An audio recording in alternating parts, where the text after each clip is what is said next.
வணக்கம். வணக்கம். வணக்கம் மேடம், உங்க பேர்? ஜெய்குணிசான்னு சொல்றாங்க சார். சொல்லுங்க சொல்லுங்க. அதான் எனக்கு ஆஸ்மா தொந்தரவு, மூச்சு திணறல் இருக்கனால எனக்கு சுடுதண்ணி தான் டாக்டருங்க குடிக்க சொல்லியிருக்காங்க. ஓகே.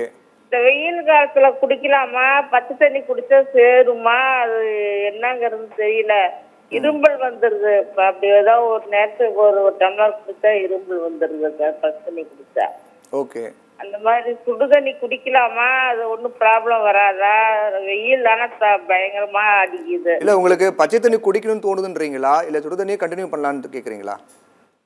சுடுதண்ணி தான் கண்டினியூ பண்ண சொல்லியிருக்காங்க டாக்டருங்க. சரி ஆஸ்மா தொந்தரவு இருக்கனால, மூச்சு திணறல் இருக்குதுங்க. சரி. அதனால சுடுதண்ணி தான் என்னை டாக்டர் குடிக்க சொல்லியிருக்காங்க. ஓகே. பச்சை தண்ணி குடிக்கக்கூடாது, மோர் குடிக்கக்கூடாது, தயிர் சாப்பிடக்கூடாதுன்னு சொல்லியிருக்காங்க. அதுதான் கேட்கலான்ட்டு.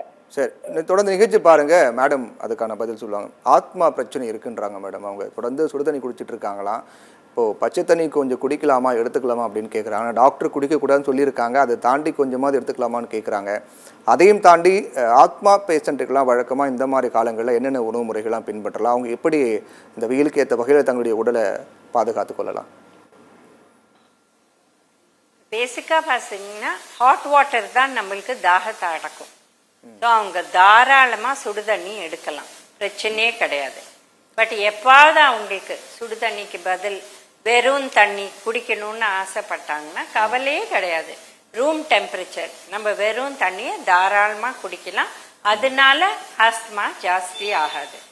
அவங்க டாக்டர்ஸ் ஏன் சொல்கிறாங்க சூடு பண்ணி நீங்கள் குடிங்கன்னா, அவங்களுக்கு அடிக்கடி இருமல் வந்துட்டே இருக்கும்.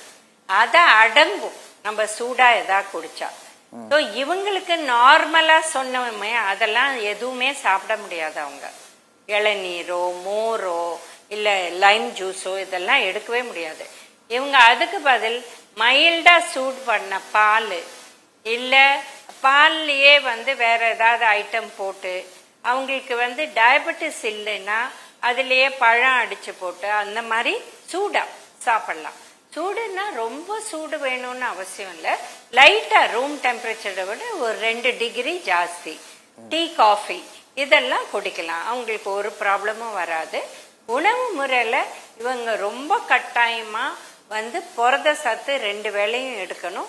ஏன்னா ஆஸ்மாங்கிறது ஒரு கண்டினியூஸ் க்ரானிக் ப்ராப்ளம். இவங்க என்ன பண்ணிடுவாங்கன்னா, பக்கத்து வீட்டில் யாருக்கோ இது இருக்குது, அவங்க பூசணிக்காய் சாப்பிட்றதில்ல, அதனால நாங்களும் பூசணிக்காய் விட்டுறோம். ஏற்ற வீட்டில் இல்லை யாரோ சொன்னாங்க ரோட்டில் போகிறச்சே, இல்லை எங்கள் ஃப்ரெண்டு சொன்னாங்க ஆஸ்மா இருந்தால் இதெல்லாம் சாப்பிடாதேங்க. அப்போ அந்த மாதிரி பார்த்தீங்கன்னா ஒரு 10-20 ஐட்டம் விட்டுடுவாங்க டயட்லேருந்து. அப்போ அவங்களுக்கு வெரைட்டி குறைஞ்சிடும். அதனால இவங்க தாராளமாக பப்பாளி பழம், கொய்யா பழம் இதெல்லாம் சாப்பிட்லாம். தர்பூஸ் பழம் ஒன்றுமே ஆகாது. அவங்க ஃப்ரெஷ்ஷாக கட் பண்ணி சாப்பிட்டாங்கன்னா ஒன்றுமே ப்ராப்ளம் இருக்காது. மதிய உணவு நைட் உணவில் பருப்பு சேர்த்துக்கணும், காய்கறி சேர்த்துக்கணும். இப்போ சில சமயம் ரொம்ப வீசிங் இருக்குது, மூச்சு முட்டுது, அவங்களால சாப்பிட முடியல காய்னா சூப் மாதிரி பண்ணி சாப்பிட்லாம் வீட்லேயே. பட் இந்த பேக்கெட் சூப்பெல்லாம் வாங்கி அந்த மாவை போட்டு பண்ணுற சூப்பு சாப்பிடக்கூடாது. காயை வேக வச்சு அடித்து அதை வடிகட்டாத அப்படியே சாப்பிட்டா நிறைய பெனிஃபிட் அவங்களுக்கு இருக்குது.